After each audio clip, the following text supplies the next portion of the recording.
See, what day is it? It's February 11th, 1993. 93. And we're reading a book called A Treasury Stories for 5-year-olds. No.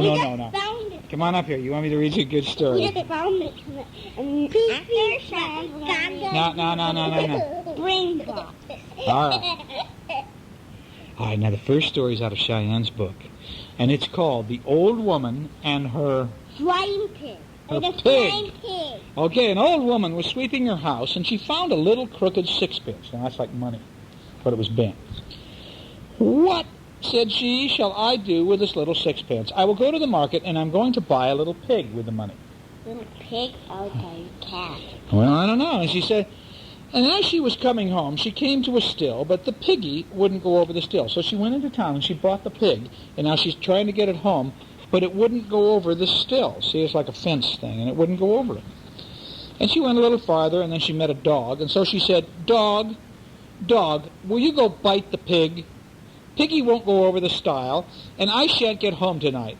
But the dog wouldn't bite the pig. The dog said no. So she went a little further, and she met a stick. And so she said, Stick, will you beat that dog? Beat the dog. The dog won't bite the pig.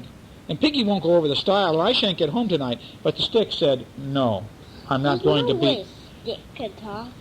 The stick said no. He says, "I'm not going to spank the pig. No. And so she went a little further, and she met a fire. And so she said, Fire, burn the stick. The stick won't beat the dog, and the dog won't bite the pig. And Piggy won't go over the stile, and I shan't get home tonight." But the fire wouldn't do it. The fire said, No, I'm not burning the stick." And so she went a little further, and she met some water. And she said, Water, put out the fire. The fire won't burn the stick, and the stick won't beat the dog, and the dog won't bite the pig, and the piggy won't get over the still, and I shan't get home tonight."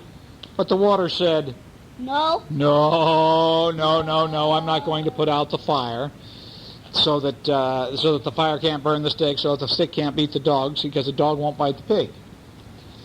So she went a little further, and she met an ox. And she said, "Ox," that's like a huge cow, great big, huge, big cow. And she said, Ox, drink the water. The water won't quench the fire won't burn the stick won't beat the dog won't bite the pig, and Piggy won't go over the stile, and I shan't get home tonight." But the ox said, No.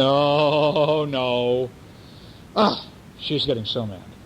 So she went a little further, and she met a butcher, a man who kills animals and cuts them up and puts the meat in the grocery stores.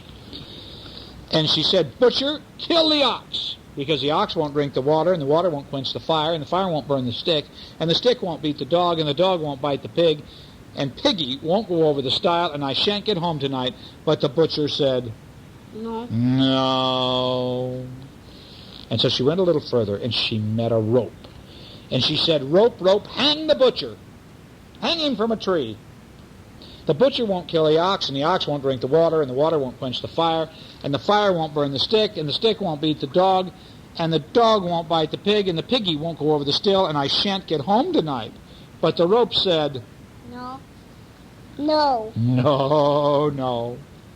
Now, is this lady getting a little crazed? Yeah. Talking to things that don't even exist. No. Well, she went a little further, and she met a rat. And so she said, Rat, will you eat that rope? The rope won't hang the butcher, and the butcher won't kill the ox, and the ox won't drink the water, and the water won't quench the fire, and the fire won't burn the stick, and the stick won't beat the dog, and the dog won't bite the pig, and the piggy won't go over the still, and I shan't get home tonight. Shan't, which is an old-fashioned way of saying I can't. I shall not is what it means. It means I shall not. But in old English terms, they said I shan't. Is that a weird word? Yeah. Okay, well, I shan't get home tonight. But the rat said, No. Now the lady is getting so mad. She is so mad. And she's like this. She's like, your face is turning red. That's right. Your face is going to blow up. That's right. That's exactly what it is, huh? And so she went a little further, and she met a cat. And she said, Cat, will you kill the mouse or the rat? Because the mouse won't gnaw the rope. And the rope won't hang the butcher. And the butcher won't kill the Maniac.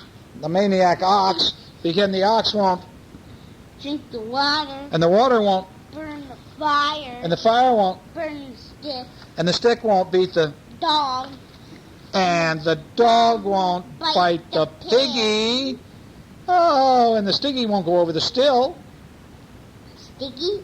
The piggy won't go over the still, and I shan't get home tonight. Can't get home tonight. Well, What? so the cat said to her, Talking about "If you will go to yonder cow and fetch me a saucer of milk, I will kill the rat." So away went the old woman to the cow. But the cow said to her, "If you will go to the yonder haystack and fetch me a handful of hay, I'll give you the milk." So away went the old lady to the haystack, and she brought the hay to the cow. And as soon as the cow had eaten the hay, she gave the old lady the milk. And she went away with a saucer and gave it to the cat. And as soon as the cat had lapped up the milk, the cat began to kill the rat began to gnaw the rope began to hang the butcher began to kill the ox began to drink the water began to quench the fire began to burn the stick began to beat the dog began to bite the pig, and the little pig in a fright jumped over the still. So the old woman got home that night. That's so silly. How can the water rope and fire? What do you think, Cheyenne? I love this. Cat? I just love this funky little book we got. This is the funniest little books that we've got, you guys, at Price Club the other day. Can we do a nice story, Mom? What did one story? How about the giant who threw tantrums? Do you know what a No. Do you know what a tantrum is? No. A tantrum is when somebody he gets really mad and cries and kicks and jumps up and down and and just goes kind of crazy. Let me do one over here. This is about the giant. It'll be fun. No, that will do Brainbox. Okay, I don't know how long this one is. Okay, that's okay. Look at this one. The Mermaid's Crown. This is about a mermaid, a little mermaid. Yeah, I said the Christmas one. Well, this is the Christmas one, honey. The mermaids must be having... See, there she is. She's a mermaid. She's out of water. She came to the Christmas tree. It's called The Mermaid's Crown.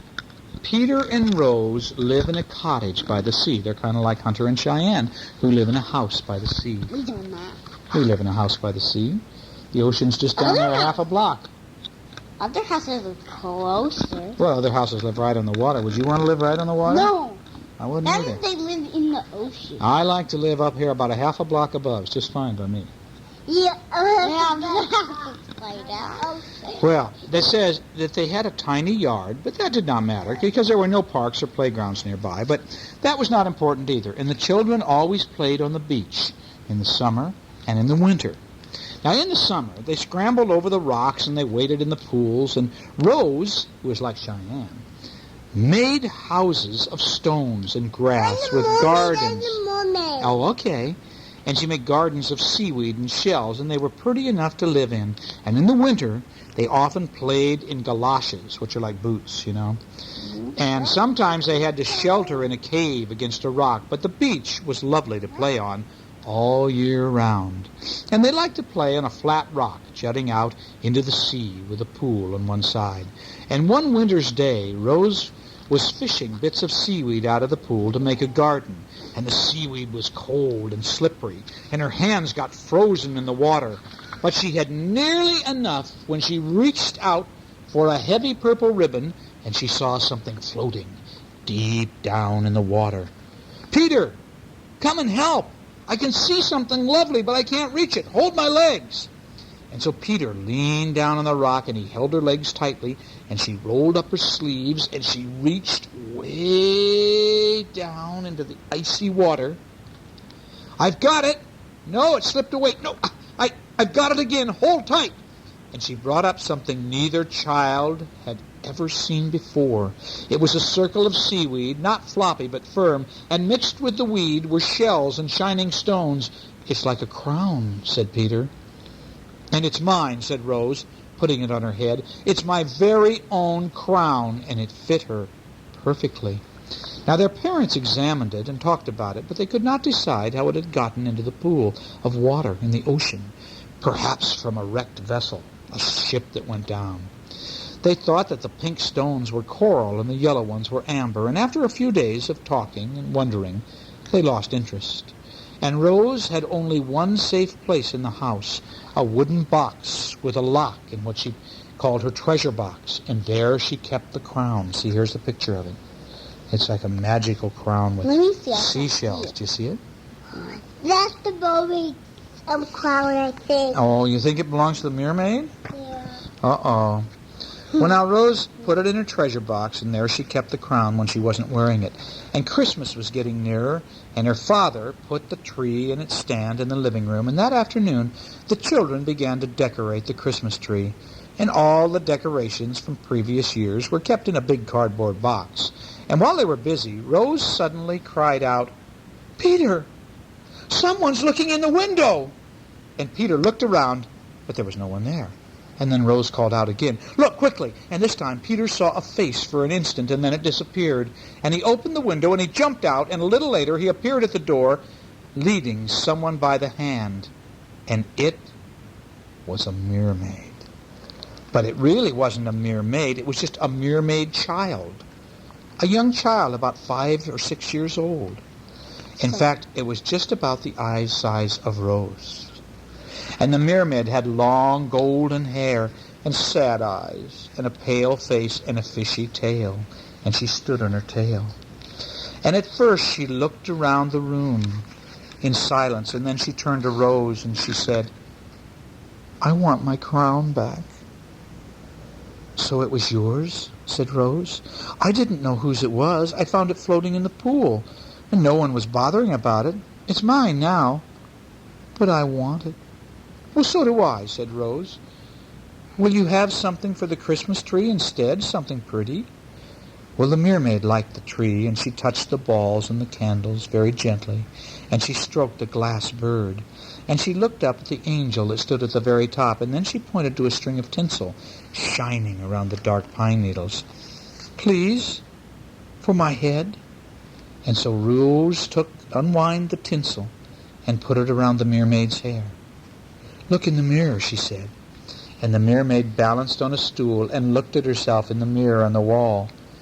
"It will do," she said gravely, and then, quick as a fish leaping, she flashed across the floor, jumped out the window, and ran away. "I shan't tell Mother about the mermaid," said Rose. They almost forgot about the mermaid, for the weeks went by, and they saw no sign of her.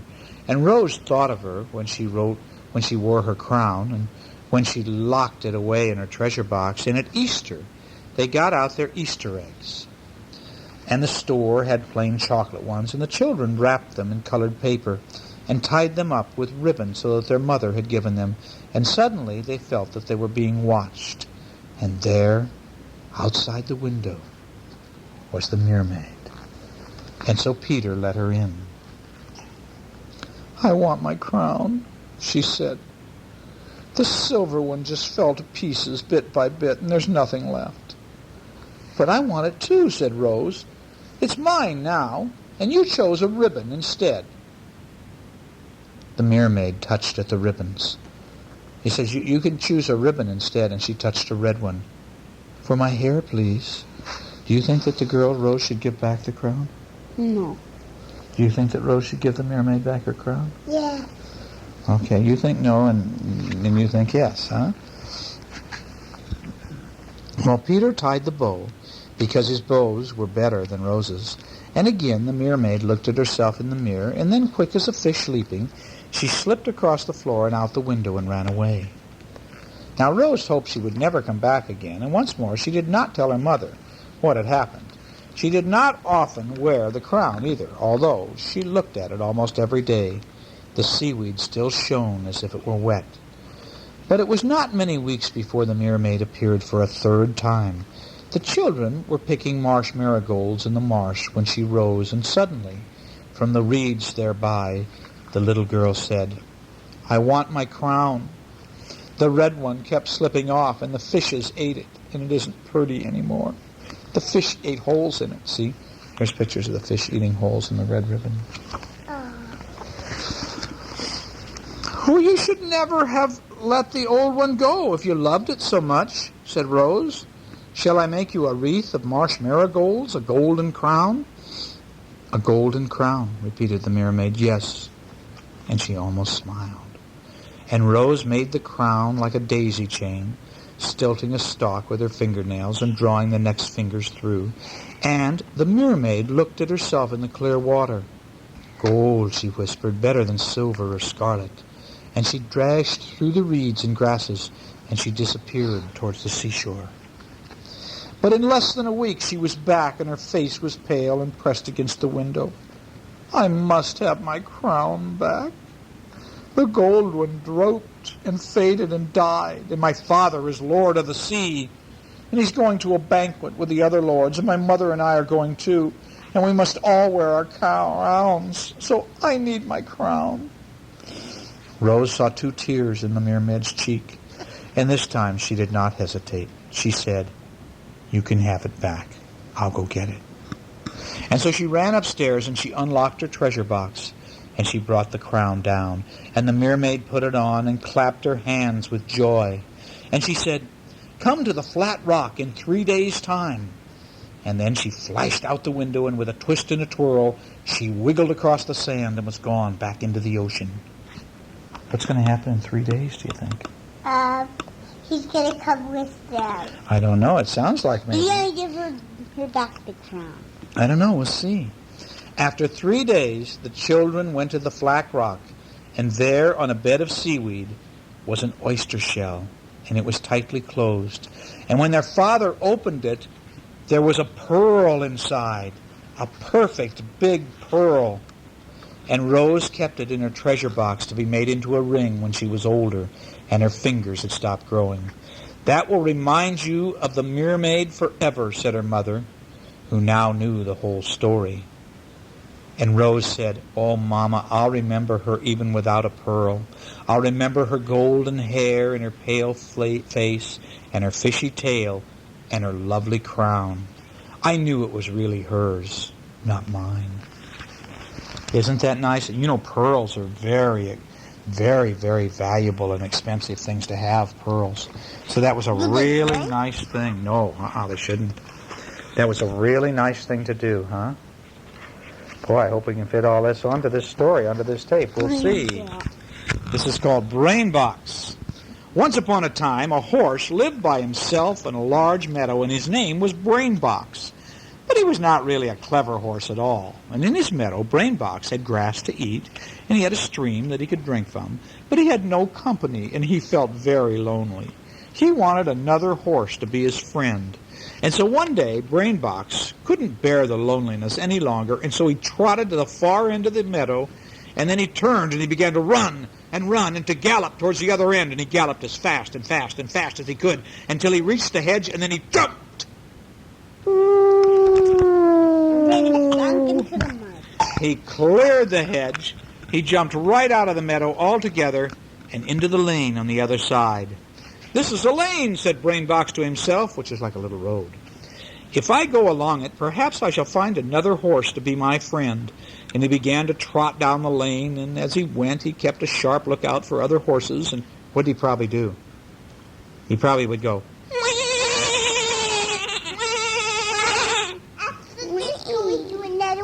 "No, we're going to read this, honey, and that'll do it." One thing was worrying Brainbox, but he was not certain of recognizing another horse if he saw one.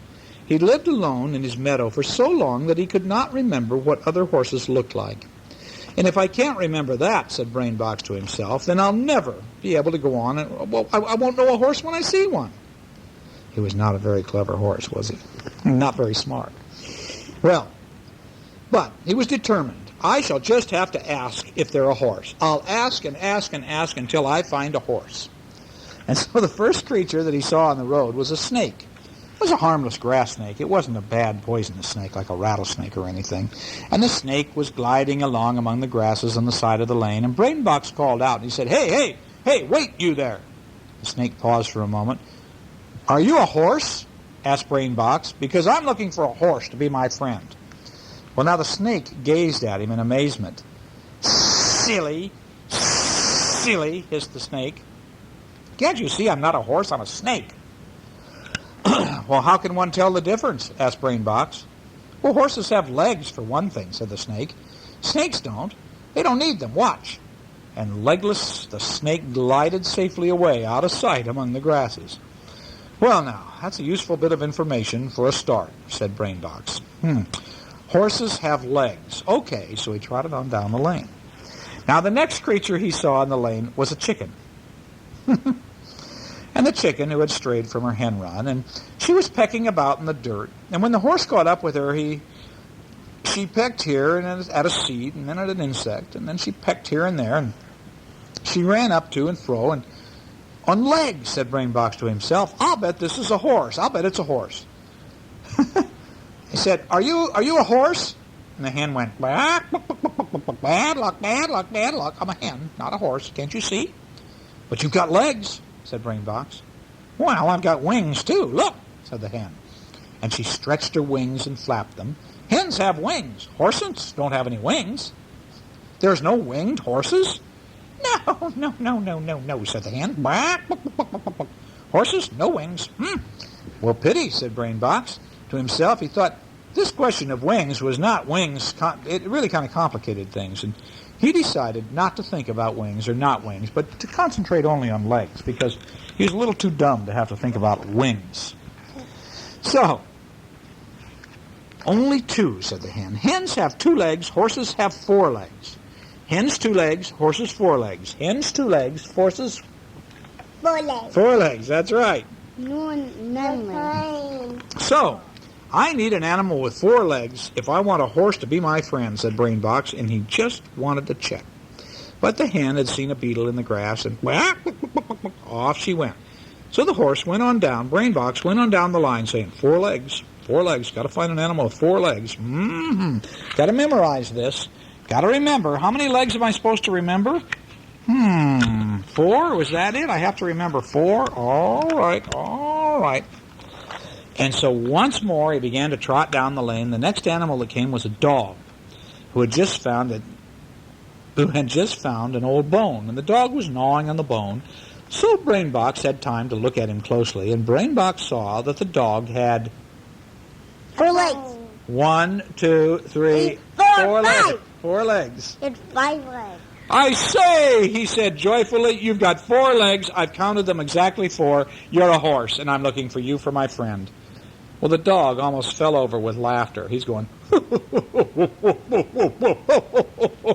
and he even dropped his bone, and then he began barking madly at Brainbox. Stuff and nonsense. Of course I'm not a horse. I'm a dog. But you got 4 legs, argued Brainbox. Why shouldn't you be a horse? My legs are dog legs, said the dog, quite different from horses' legs. For one thing, dogs' legs end in paws. Look at mine. Horses' legs end in hoofs, like yours. Legs with hoofs, that's what you want. And the dog picked up his bone and went elsewhere to eat it. Well, I'm getting a more exact picture, said Brainbox to himself. I must find a creature with legs. 4 legs and hoofs at the end of the legs. And then he found a horse then I'll have a horse to be my friend. And so he trotted off down the road and further down the road. And then he saw a sheep wandering on the edge of the road eating grass. Legs, said Brainbox to himself. 1, 2, 3, 4. And each one of them ends in a little hoof. Aha! He said, you're a horse! Now the sheep looked at him and just went, bah, bah. I'm a sheep, not a horse, you big, goofy, dummy thing. But your legs have hoofs. Well, not like horses' hoofs. Look at my hoofs.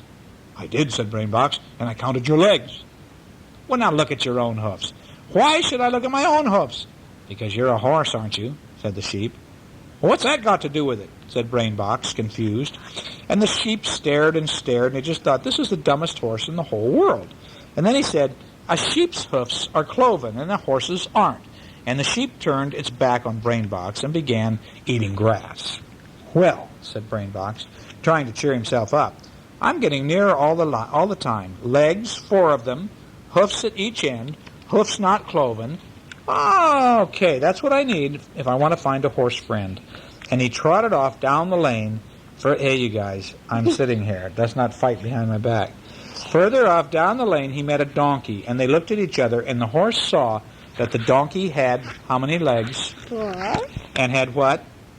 Hoofs. Hoofs. And the same and almost the same kind of head. The same kind of head.